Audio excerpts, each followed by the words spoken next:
첫째 주일입니다. 뇌물이라는 제목으로 말씀 함께 나누겠습니다.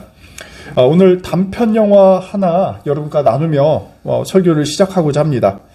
영화 제목은 나이로비에서의 외식 가이드라는 작품인데 11분 정도밖에 안 되는 굉장히 짧은 단편 영화입니다.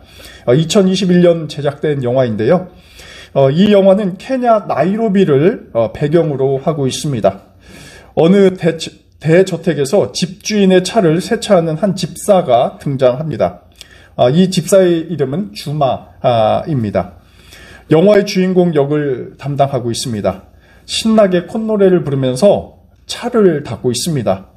세차하면 집주인이 $1의 팁을 주기 때문에 그렇습니다. 이번에도 세차를 한 후 예상대로 현금을 받습니다.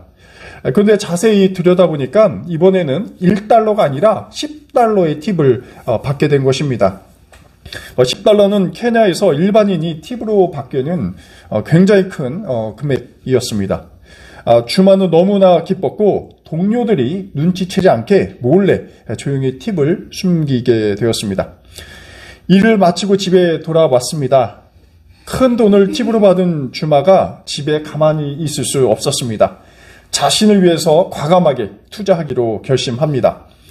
먼저 미용실에 가서 머리를 단정하게 깎습니다.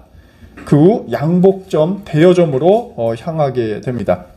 그의 발걸음은 매우 유쾌했고 가볍습니다. 양복 대여점에서 저녁 만찬에 입을 정장 하나를 빌립니다. 그리고 정장을 깔끔히 차려입습니다. 그런 다음에 케냐에서 가장 유명한 5성급 호텔로 향합니다. 매우 친절하게 맞아주는 호텔 직원의 서비스는 주마가 평생에 걸쳐 경험하지 못할 그러한 대우였습니다. 주마는 호텔 안을 신기하게 쳐다보면서 고급 식당에 자리를 잡습니다.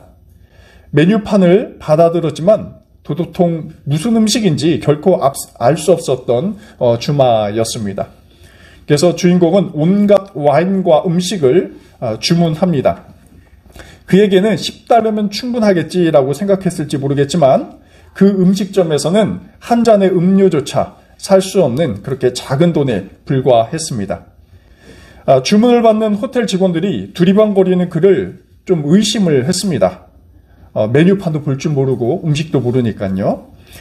다행히 주마는 자기가 일하는 사장이 다른 자리에서 음식을 먹고 있는 모습을 보고 아는 척을 하면서 호텔 직원의 의심을 잠재우게 됩니다.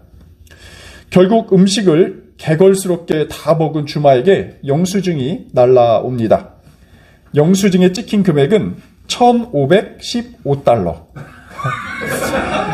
하지만 주마는 영수증 케이스에 $10를 넣어두면서 직원에게 내밀었습니다.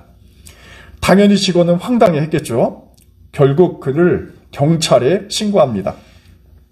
경찰서로 연행된 주마는 신문을 받습니다. 돈도 없는데 그렇게 비싼 음식을 왜 먹냐? 그게 제정신이냐? 라고 경찰이 호통을 칩니다. 그러자 주마가 이 호통치는 그 경찰에게 $10 지폐를 몰래 살포시 건넵니다. 그 경찰은 잠시 고민을 한 후 주마를 조용히 집으로 돌려보냅니다. 음식값 $1,515를 뇌물 $10로 해결한 것이죠. 해학적이면서 풍자적인 이 단편 영화는 뇌물로 얼럭진 케냐 사회의 한 단면을 들추어내고 있습니다. 어쩌면 $10로 $1,515를 음식을 먹는 것이 지혜로운 것처럼 들리기까지 합니다.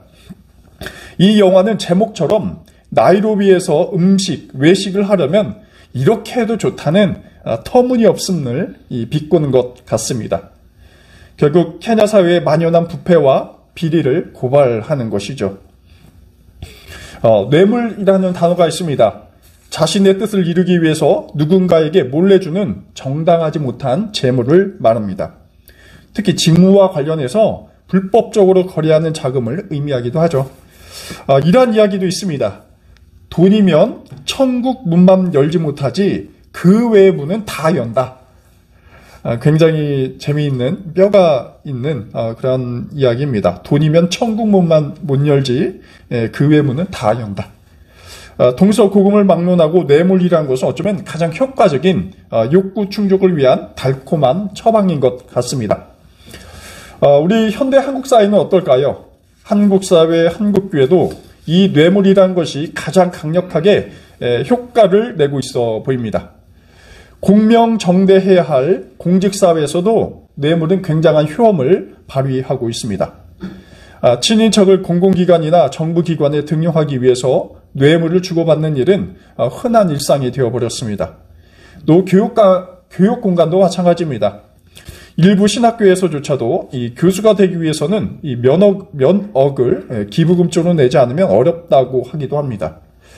일반 대학에서도 이런 고용 비리 척결에 굉장한 노력을 하고 있는데 정직과 투명성을 강조해야 할 신학교도 이러한 뇌물 주고받는 것이 자유롭지 못하고 있습니다.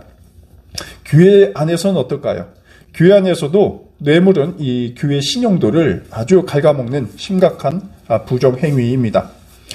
담임 목사 청빙에서부터 교단과 관련한 주요 요직에 이르기까지 이 뇌물을 통해서 자리를 사고 파는 그런 성직 매매도 종종 볼 수 있습니다. 중세 로마 가톨릭 교회의 비리와 추문이 수세기가 사실 흘렀지만 여전히 교회 악습으로 이 점이 남아 있습니다.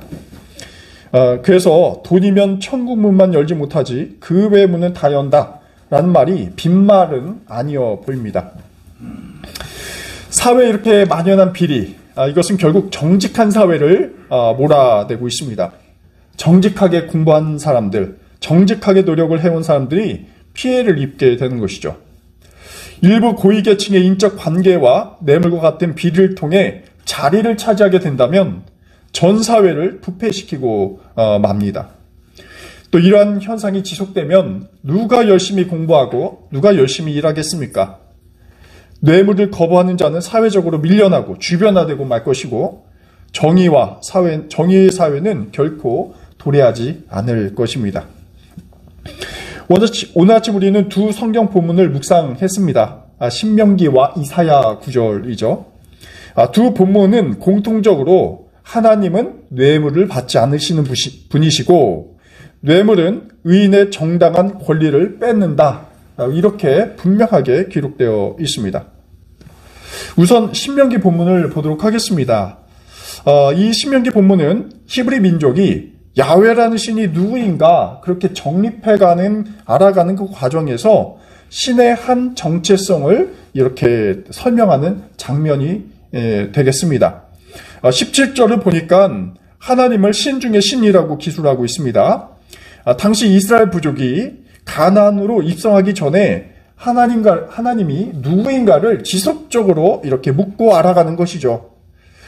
당시 가나안의 신이 있었는데 가령 예를 들면 농사의 신 바알이 있었고 또 풍요와 번영의 신 아세라가 있었고 또 풍년의 신 아스다롯이 있었고 또 곡식의 신 다곤이 있었습니다.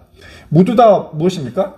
잘 어떻게 하면 인간이 원초적인 이 먹고 사는 문제를 해결할 것인가 이런 어떤 내적인 어떤 원초적인 그러한 욕망이 이렇게 투사된 신들이라 볼 수 있습니다. 한마디로 농경 기술이 발달하지 않은 상황 속에서 기근과 궁핍은 이 고대 이스라엘뿐만 아니라 그 가나안에 살고 있었던 이방 족속들도 해결해야 할 아주 중대한 과제이기 때문에 이렇게 당연히 풍요를 주는 신에 대해서 굉장히 숭배하고 또 그러한 신들을 종종 만들어내곤 했습니다. 이러한 상황 속에서 신명기 기자는 하나님이 이러한 신들보다 더 뛰어나고 또 진실한 존재이다 라는 것을 강조하게 됩니다. 그렇다면 왜 뛰어나냐? 무엇이 뛰어나냐? 또 그것이 가나안의 신들과 어떤 차별성을 지니느냐 할 때 그 답변을 오늘 본문 17절 후반부터 18절까지 설명을 하고 있죠. 그것은 바로 하나님은 사람을 차별하거나 판단하지 않고 또 뇌물을 받지 않으시고 고아와 과부를 공정하게 재판하신다. 또 그러한 분이시다라는 것을 이야기하고 있습니다. 참신이라는 것이 어떤 큰 기적을 베풀어서 사람들에게 풍요롭게 살게 하는 그런 존재가 아니다라는 것이죠. 다름 아닌 누가 참신이냐 할 때 그것은 정의를 세운 신이다라는 것입니다. 그것이 바로 야훼이고 여호와고 하나님이다라는 것입니다. 당시 가나안의 신들과 굉장히 구분되는 지점이죠. 또 지금까지도 굉장히 이런 하나님의 정의로움은 유효한 부분입니다. 이 대목에서 우리는 이 뇌물을 받지 않고 고아와 과부를 공정하게 재판하신다라는 구절을 주목해 봅니다. 당시 이스라엘 공동체 안에서도 이 국가가 형성되지 않았음에도 불구하고 이 뇌물 문제가 굉장히 심각하게 좀 문제가 되고 있다라는 것을 유추해 볼 수 있습니다. 어떻게 보면 이제 국가도 세워지기 전이고 왕정 체제도 아닌 이러한 공동체 안에서 이러한 뇌물과 비리 그리고 이러한 정의가 파괴되고 있음을 우리는 목격하게 됩니다. 물론 이방 사회였던 가나안 사회도 마찬가지였을 것입니다. 그런데 하나님께서는 뇌물을 받지 않는 분이다라는 사실을 강조하고 있습니다. 이 말은 단순히 뇌물, 그 물질 자체만은 아닐 거예요. 그러니까 물질을 받음으로써 일어나는 그 어떤 불공평한 현상, 이것에 대한 하나님의 경고를 알려주는 것입니다. 이 대목은 당시 인간들이 섬기던 가나안의 신들과 하나님이 본질적으로 다른 것인데 그 다름의 기준이 바로 이 공평함, 공의에 있음을 알려주고 있습니다. 가나안의 신들이 주로 인간의 1차원적인 욕구 충족에 있었다면 하나님은 그러한 어떤 욕망을 넘어서 공평과 정의라는 인간의 어떤 사회적 관계를 왜곡시키는 어떤 윤리적 문제, 관계의 문제를 들여보신다라는 것입니다. 특히 하나님께서 뇌물 받지 않으시는 이유가 있습니다.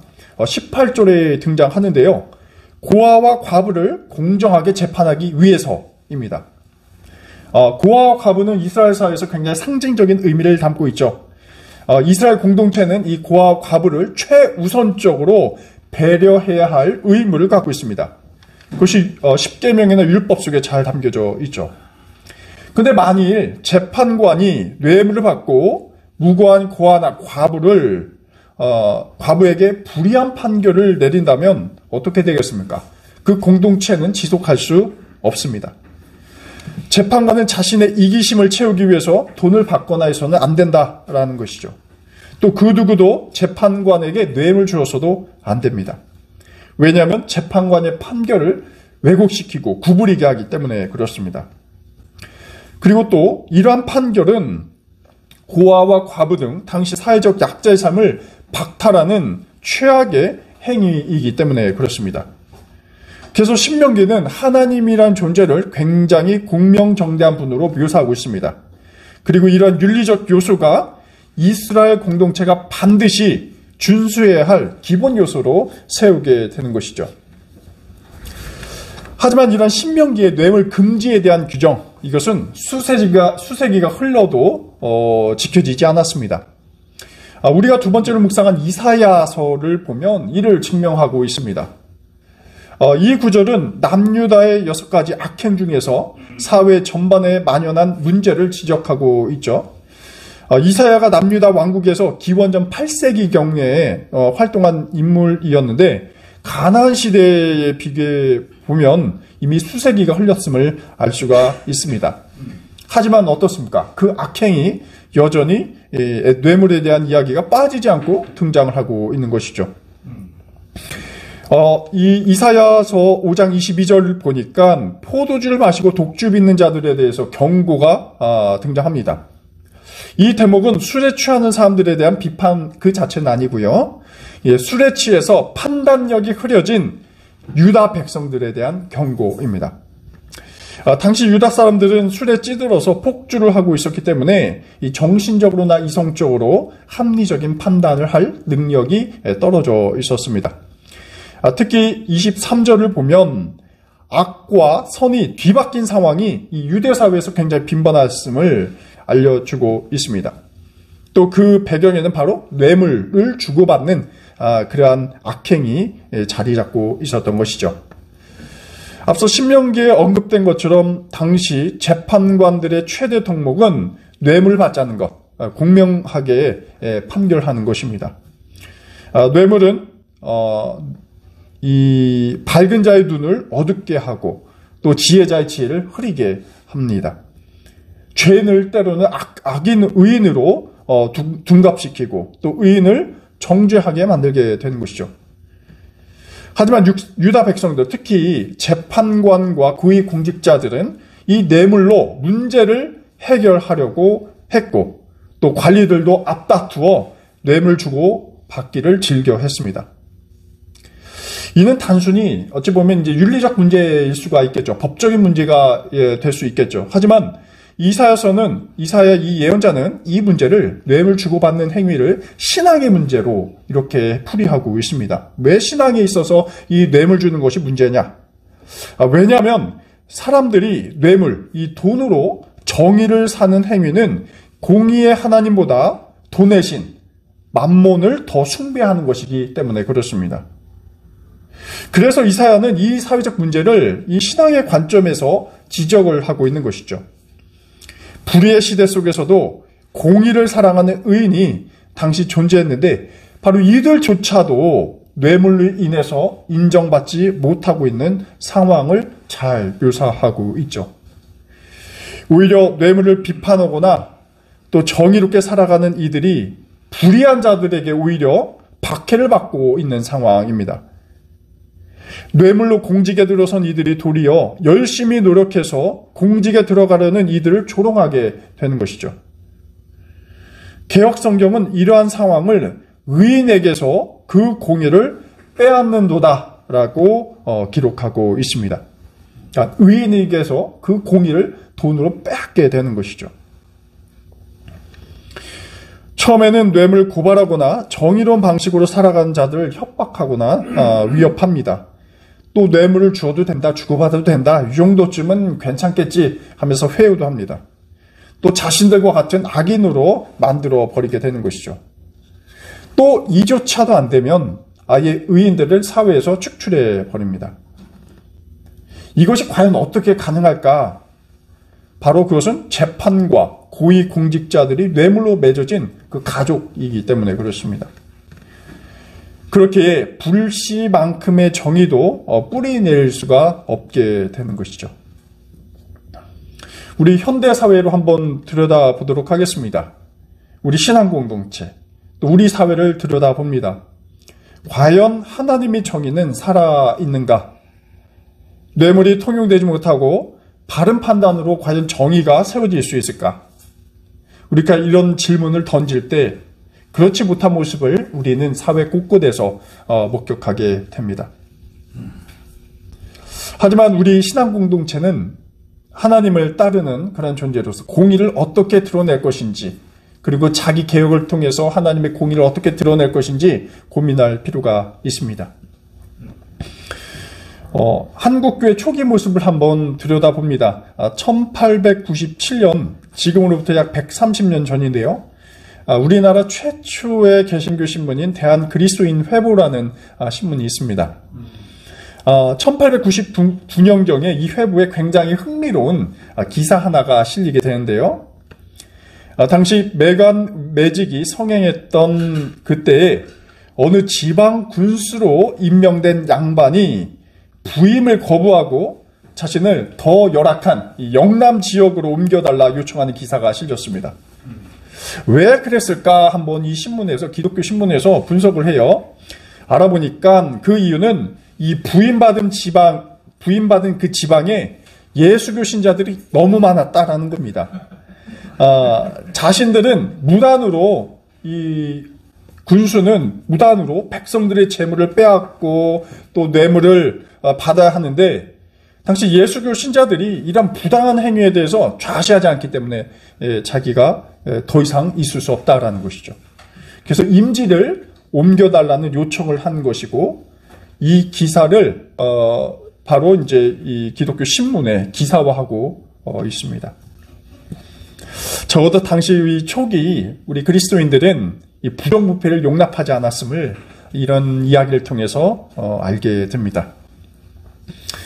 하지만 오늘 우리 신앙공동체와 사회는 어떤가? 비리와 부정 없는 곳이 없을 정도로 부패해 있죠. 과연 이를 100여 년 전 교회처럼 과연 극복할 수 있을까? 또 정직하게 자신을 바라보고 세상을 좀 볼 수 있는 그런 눈이 우리는 멀어 있지는 않은가 반성을 해봅니다. 오늘부터 다음 달 4월 20일까지 우린 사순절, 그 전까지 사순절을 보내게 됩니다.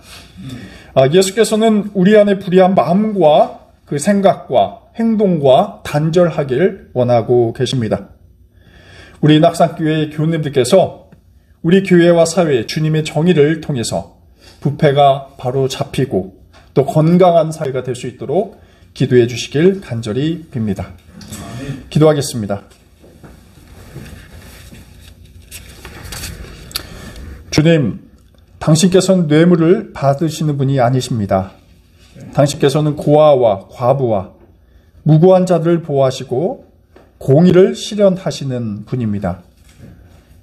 하지만 저희는 당신의 제자로서 정의롭게 살지 못했고 또 수많은 부정과 불의에 침묵도 해왔습니다. 뇌물을 받는 자가 도리어 목소리를 높이며 정직한 자를 폄훼하고 있습니다. 주님, 당신의 정의로 저희의 병든 사회를 바르게 취하여 주옵소서. 예수 그리스도의 이름으로 기도드립니다. 아멘.